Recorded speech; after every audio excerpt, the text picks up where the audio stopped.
Hi all, I'm Azure and welcome back to the Sharlayan Special, where today we're going to be recapping the Final Fantasy XIV Fanfest Keynote that just happened yesterday in Berlin. And what a great show it was! Most of it was recapping what we learned in Anaheim, but there was a lot of really cool new stuff that they showed here. It got me excited for the future with Evercold, but with that said, let's just get straight into it. So they start the show with the extended trailer that we got back in April, or well, the extended version of that trailer, the Evercold trailer as it were. And it's mostly the same. Although I do believe that there's some like added dialogue from the Mikote narrator, the old woman that's narrating the trailer. But there are a couple major additions to the trailer. So we'll start with this. So this right here is Vishna, or Visna? Visna? I'm honestly not sure. I can't remember how they pronounced her name. But this is Visna. She is a Mikote girl. We don't really know anything about her yet other than her name. And I think the fact that we have a name for her kind of, makes her important already. But there's some very interesting, things surrounding this Mikote girl. There's been a lot of talk about who the Mikote narrator is. And a lot of people at first said it's Shistola, maybe.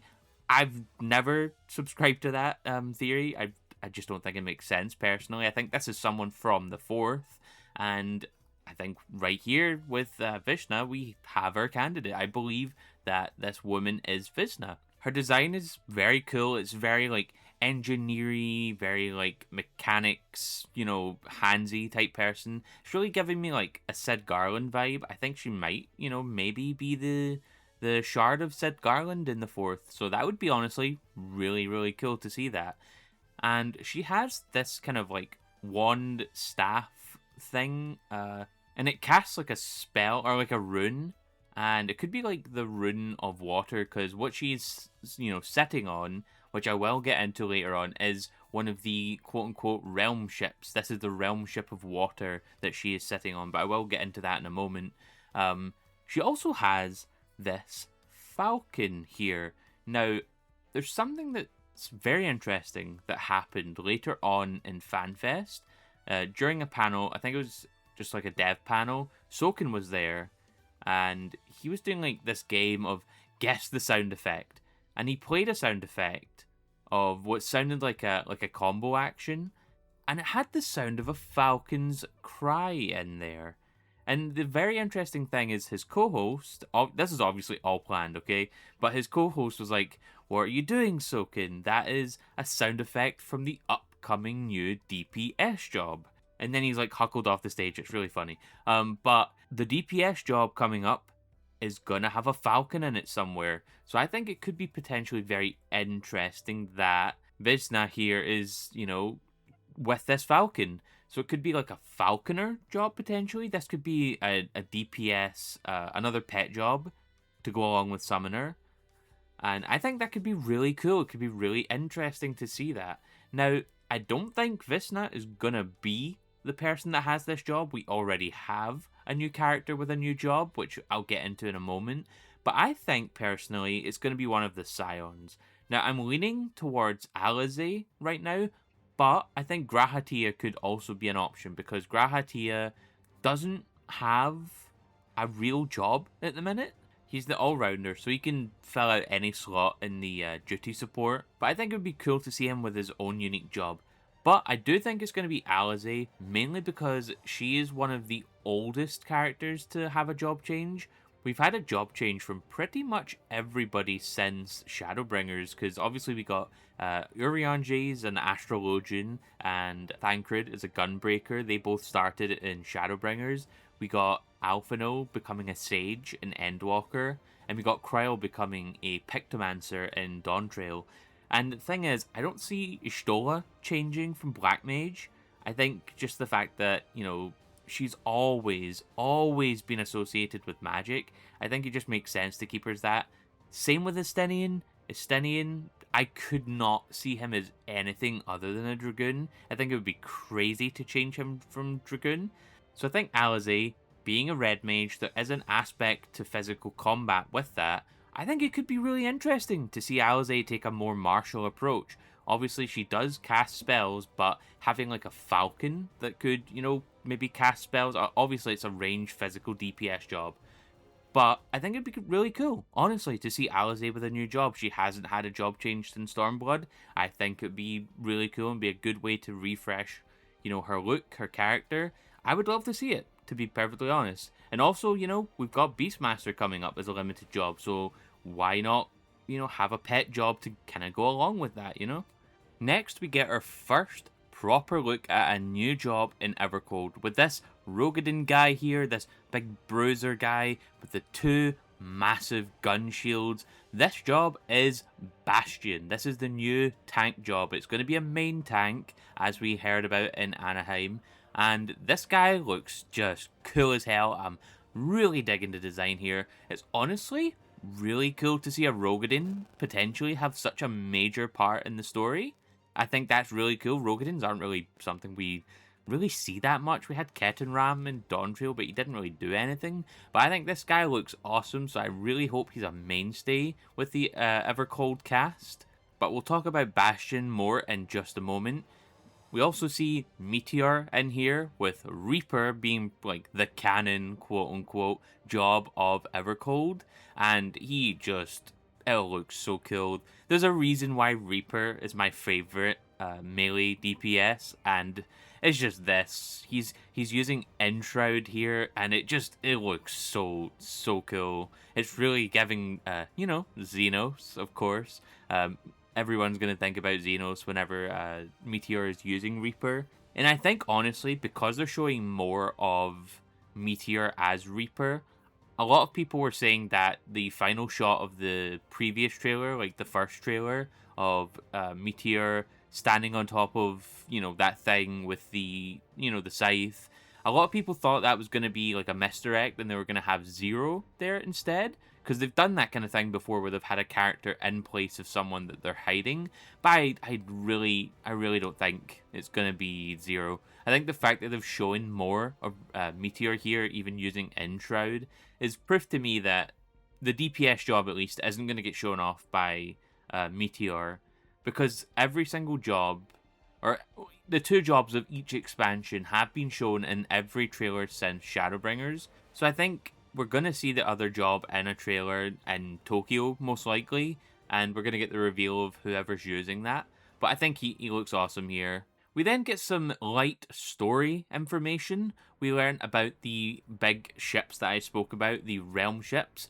They are, I can't remember, there's like a Norse name for them and I really don't remember. I'll have them on the screen, or the name on the screen, because I really don't remember. But it's translated to the 5 firmaments. And we have 5 realm ships. We have one for water, one for fire, and likely one for air, earth, and lightning as well. So I'm very interested to see that. We also get the reveal of course, the brand new job, the tank, the Bastion job. And I think it's really cool. I think it looks really cool. Of course, we had Yoshi P with the Guess Who's Back t-shirt in Anaheim with Rattatan with his, 2 double shields. And this job, just based off the little trailer that we got, it just looks so cool. It's a main tank. Of course, we now have the split between main tank and off tank. This is going to be a main tank alongside Paladin, and it switches between melee combos and ranged combos, which is really unique for a tank, so I'm super interested to see how it is. I'm not really a tank player. I do main warrior sometimes, but I'm more of a DPS player, but I do really want to try out this tank. It does look super awesome. It's then also revealed that, anybody could have guessed, the DPS job, the physical range DPS job, will be revealed at Tokyo Fanfest in October 31st, to be sure, Halloween, so get ready for a scary looking job, I guess. They then show us some screenshots and concept art that they have of the first realm ship, Naglfar, the realm ship of water. And they show us a video of the field, and it has the field theme music, and it looks so nice. As it was pointed out by most people, there's a lot of Norse mythology in this realm ship, and it also seems to be kind of just a theme in general, like a Norse mythology theme. I think it's cool, could be interesting. They show one of the big player towns, which is called Fagulthar? I'm pretty sure it's Fagulthar. I'm terrible with Norse pronunciations, so you'll have to excuse me for terrible pronunciations here. But they also say that Soken made a track in one night for this video. It's not the actual town music, but it does sound really nice still. And I think, honestly, this could potentially be one of my favorite looking player towns. I really dig the vibe here. They give us like a little walkthrough, and it does look absolutely gorgeous. I can't wait to see more of this city. Next, the show is Hringhorni, which is the realm ship of fire, which is a name that fans of Kingdom Hearts will recognize as the name of the ship that Baldur used, which is also in Kingdom Hearts as a Heartless, as Hringhorn. And they show us a little fly-through of Hringhorni, and it looks fantastic. I love Soken's track for this realm ship and the kind of general vibe that they've got going on. I think it's very grandiose, and it really fits the area. And they do show some concept art of the other realm ships. Next up, they show us some system changes, starting with the actual MSQ itself, with Yoshi P showing that they're going to be introducing some more variety in how the players can approach the main story quest. Now, what they do is show us that it's basically speaking gonna be what they did in Shadowbringers and in Dawn Trail, where you have the choice of multiple areas to go to, and you can pick and choose which one you go to first. Just like Shadowbringers, they had Amarang or Kaluja first, and in Dawn Trail they had Kozama Uka and Urkopacha. So it's kind of the same deal as that. They show that you can go from A to D, then A to C, then A to B, and you'll come to a point after that choice. And they mentioned that this could cause issues with the leveling and player sync process, but the way they're going to approach this is basically they're going to introduce an auto content balancing system, which will balance each enemy, dungeon, fate, etc. to what your level is. So rather than you scaling up to the level, the dungeon is going to scale down to your level, which I don't know how that's going to work with, like players of differing levels, but I guess they're going to figure it out. They're going to do all this scaling on their side. So I'm interested to see what they do with that. They talk a little bit more about the move to weekly content design rather than daily content design, which I'm personally looking forward to. I have a job. I have not much time on my hands, really, but they will talk about more to do with like how they're doing side quests and fates and things like that at the Tokyo Fanfest. They talk about the armory system quickly, reiterating that you can item level sync once you have hit 110, which is the new cap. And then they talk about one of the biggest talking points from the Anaheim keynote, which is character action skins, which is giving your character new animations as another way to express yourself as an individual character. And they do show us an example of having different teleport skills. Now, I think the fact that it's taken this long for them to implement this is crazy. And you know what? The better late than never, because these look so cool, and this is going to be such a great way to individualize every character. They show 3 different teleports. They show the default, they show like a kind of light version of the teleport, and they show like a dark version of the teleport. And just this alone is like selling me on it, and it's going to be awesome. I'm sure they're going to throw a bunch of these on Mog Station, and they're going to make a bag from it, and it's going to fund the 9.0 expansion and beyond. But the plan basically is to release a general set of action skills for, teleport and things like that in 8.0, and from 8.1 onwards, they're going to release the first set of job action skills. But, of course, this is all brand new animations and stuff, so it is going to take time, but they're going to gradually put these out every single patch, which is awesome. I can't wait to see more from the action skins. They show a sneak peek of some customization options coming in 8.1 and beyond, with some examples of taking the little dark patch of the nose off of Lalafell and Viera, and taking the face markings off of Mikote, which they just look like Here. Just play a Here at that point. They look so sauceless. I don't like them.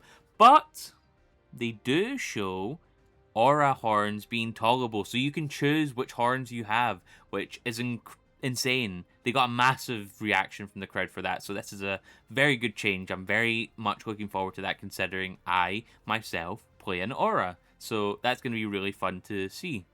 They talk about improving the zones next, which they talk about something called a world raid. That's the kind of running name they're going under at the moment. And they talk about trying to improve zones in a way that's almost kind of similar to like a field operation or like an instance zone, something like Eureka or Bozja.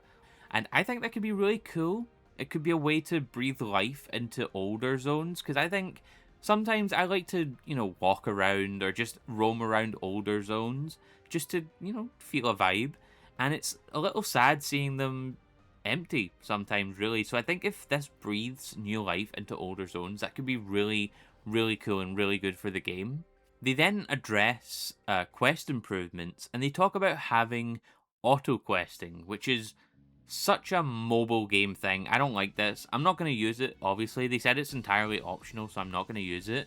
But this just feels like a mobile game thing. I don't like this. Having your character automatically run between quest and quest giver. Like, you take away half the game, and there's so many quests in the game at this point. So the fact that they're potentially putting resources towards this, I don't personally like. But hey, whatever suits you, I guess. Next, they talk about how battle content is evolving. And they talk about the teased third mode coming to raids, which they talked about at Anaheim. So this is basically going to be, we have normal and savage right now. They're going to be putting a mode in the middle of those two to kind of close the skill gap, because they show like a percentage of players that have completed normal raids and savage, and it's crazy. It's bad that like nobody plays savage. Only the most hardcore raiders play savage. I don't even play savage. The most I play is extreme. That's the most I do.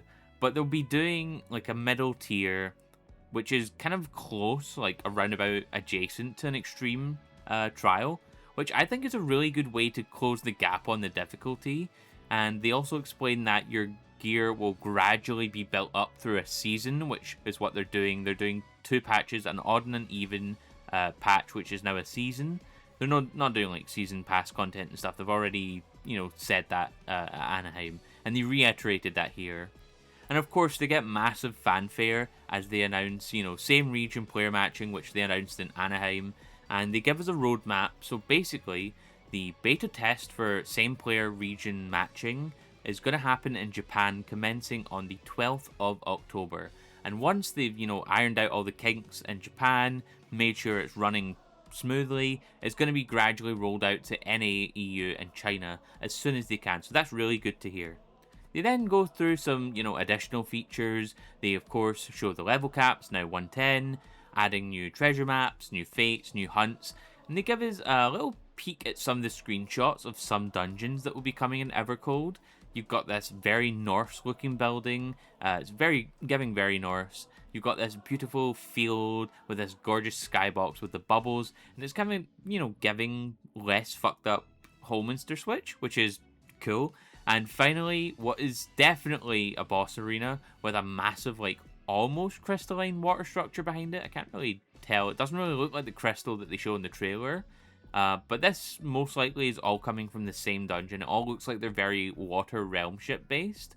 They then show one that looks potentially like the wind realm ship, as they're in some kind of tornado or vortex. Then they show some ruins that could also be on the wind realm ship. As you can see, there's a massive green crystal in the background, which could be wind aspected. They then show a mining cave with some cranes and stuff, and a very beautiful interior that's like a fancy building or a palace or a government building of some kind. And there's a lot of, reds and yellows and oranges, so I'm thinking like earth or fire realm ship here. They then talk about the new gear. Looks really nice. I'm loving it. I'm very happy to get away from the modern day present stuff that looks in Dawntrail. I'm not really a fan of all the modern stuff there, so I'm happy to get away from that. They show a ton of enemy designs for most likely bosses. Some of them look like they're fire, some of them look wind, some of them even look like dark and light. So these designs are all incredible. I can't wait to fight these bosses.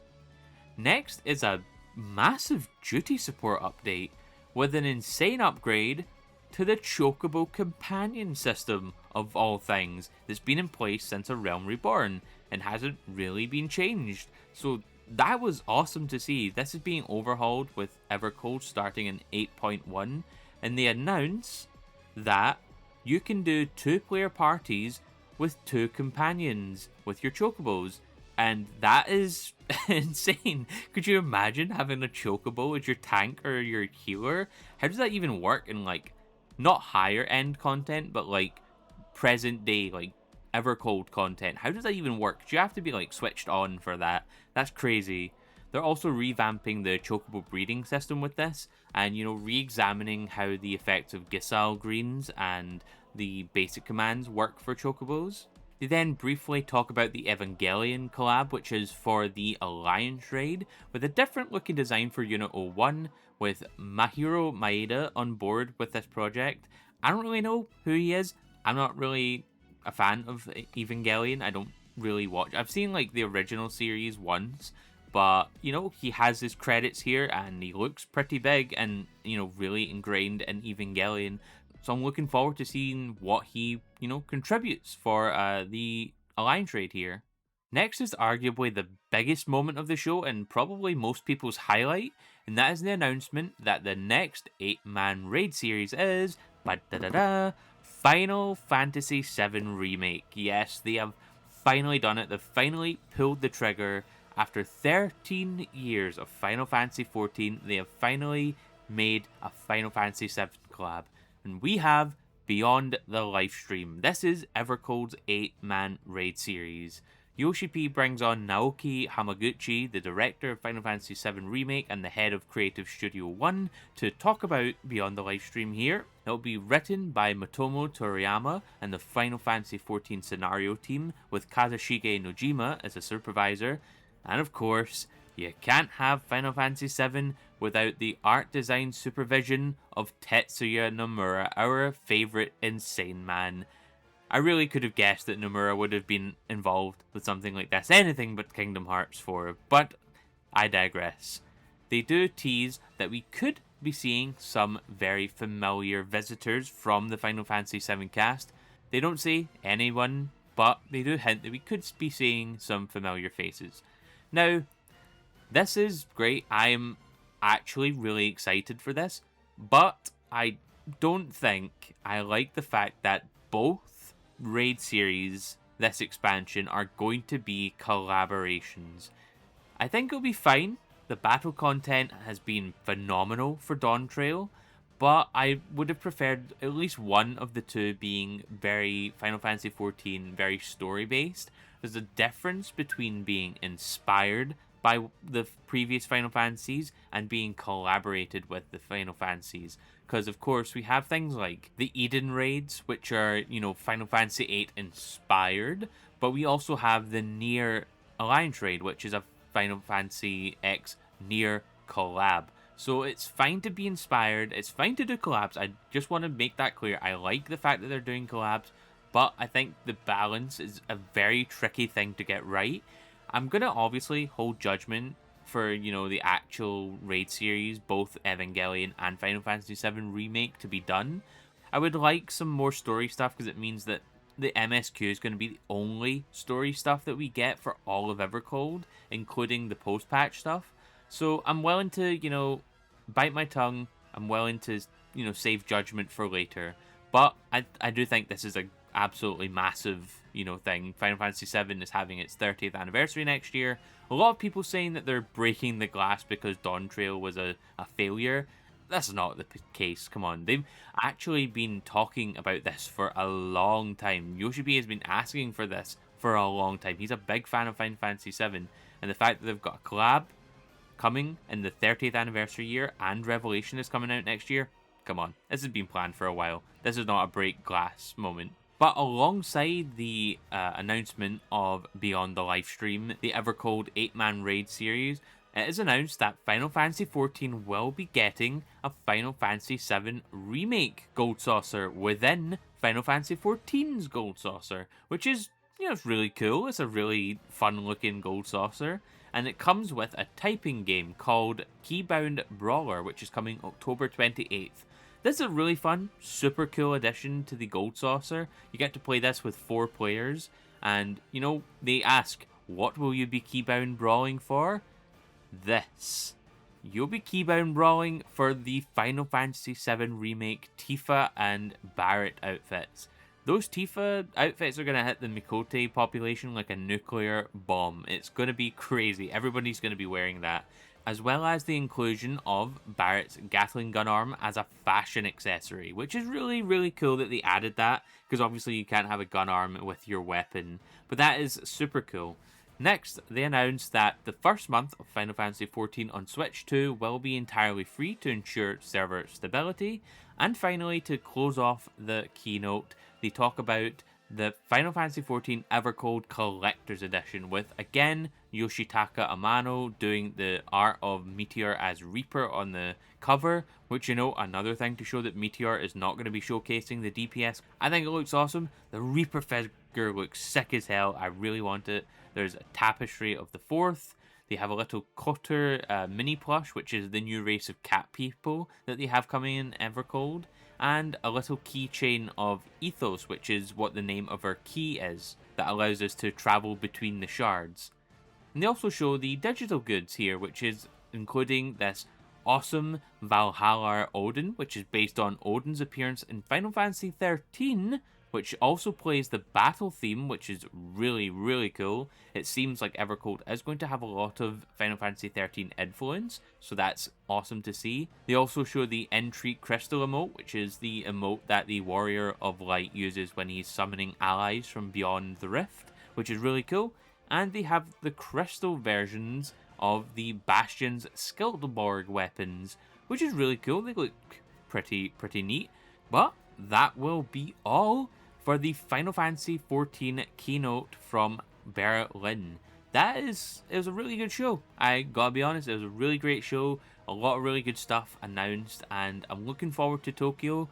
It's gonna be great to see what that new job is. I really hope it is Falconer, because it's just such a sick idea. Even though technically, you know, it is a job in Final Fantasy X too, but we'll ignore that because I really want it, and we know it's going to be Final Fantasy XIV original, but I digress. Let me know in the comments down below, did you watch the keynote? What are you looking forward to when it comes to Evercold? Because there's definitely a lot to look forward to. It's going to be one of the biggest game changes in Final Fantasy XIV history. Goodbye for now, and may your heart be your guiding key.